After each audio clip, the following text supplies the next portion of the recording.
जय श्री राम। आइए आगे सुनते हैं श्री शिव पुराण में। श्री शिव की आराधना के लिए पार्वती जी की दुष्कर तपस्या।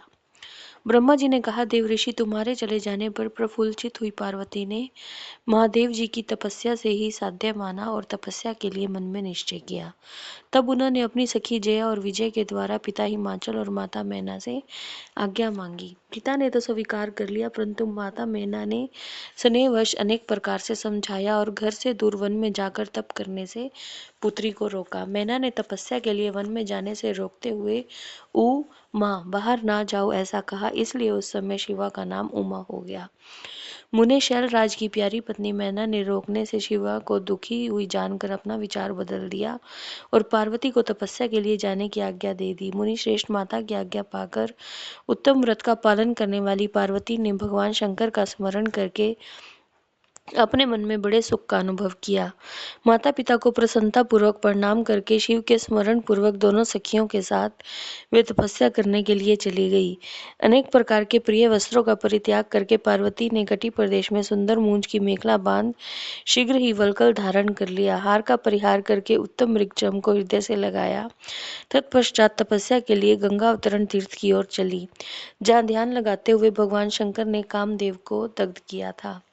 हिमालय का वह शिखर गंगा अवतरण के नाम से प्रसिद्ध है। वही परम उत्तम श्रृंगी तीर्थ में पार्वती ने तपस्या प्रारंभ की। गौरी के तप करने से ही उसका नाम गौरी शिखर हो गया। मुने शिवा ने अपने तप की परीक्षा के लिए वहां बहुत से सुंदर और पवित्र वृक्ष लगाए जो फल देने वाले थे। सुंदर पार्वती ने पहले भूमि शुद्ध करके वहां एक वेदी का निर्माण किया, फिर ऐसी तपस्या आरंभ कर दी जो मुनियों के लिए भी दुष्कर थी। वे मन सहित संपूर्ण इंद्रियों को शीघ्र ही काबू में करके उस वेदी पर उच्च कोटि की तपस्या करने लगी।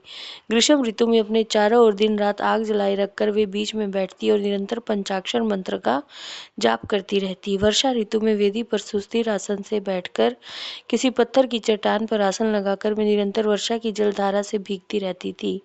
शीतकाल में निराहार रहकर भगवान शंकर के भजन में तत्पर हो वे सदा शीतल जल के भीतर खड़ी रहती और रात भर बर्फ की चट्टानों पर बैठा करती थी।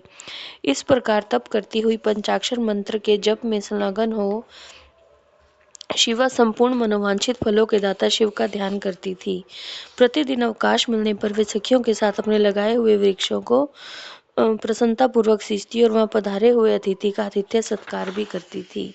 शुद्ध चित्त वाली पार्वती ने प्रचंड आंधी, कड़ाके की सर्दी, अनेक प्रकार की वर्षा तथा दूसरे धूप का सेवन किया। उसके ऊपर वह नाना प्रकार के दुख आए, परंतु उन्होंने उसको कुछ नहीं माना। मुने वे केवल शिव में मन लगाकर वहां सुस्थिर भाव से खड़ी या बैठी रहती थी। उनका पहला वर्ष फलाहार में बीता, दूसरा वर्ष केवल पत्ते चबाकर बिताया। इस तरह तपस्या करती हुई देवी पार्वती ने क्रमशः असंख्य वर्ष व्यतीत कर दिए। तदंतर हिमवान की पुत्री शिवा देवी पत्ते खाना भी छोड़कर सर्वथा निराहार रहने लगी, तो तपश्चर्या में उनका अनुराग बढ़ता ही गया।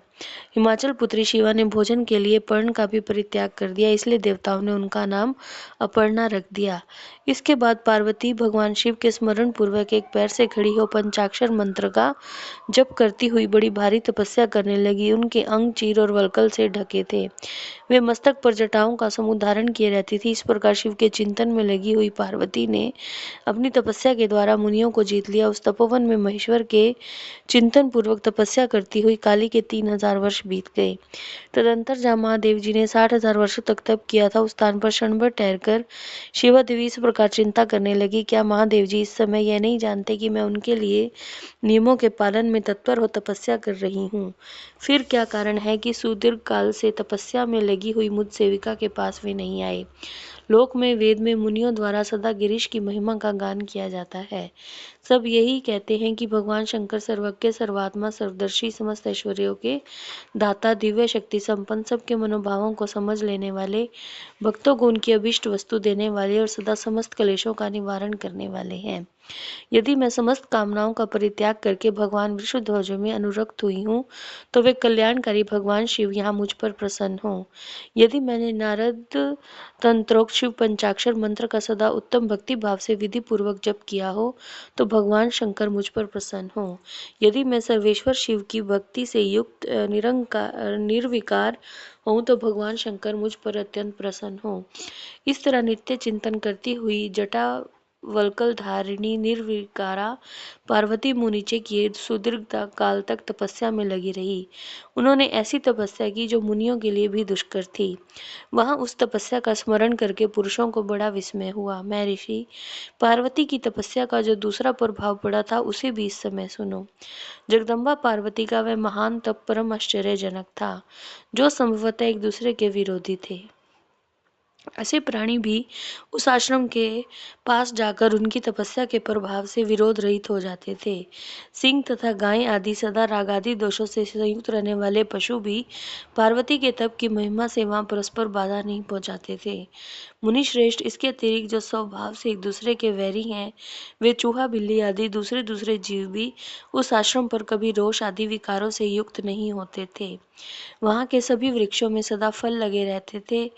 भांति भांति के तृण और विचित्र पुष्प उस वन की शोभा बढ़ाते थे। वहां का सारा वन प्रांत कैलाश के समान हो गया था। पार्वती के तप की सिद्धि का साकार रूप बन गया। जय श्री राम।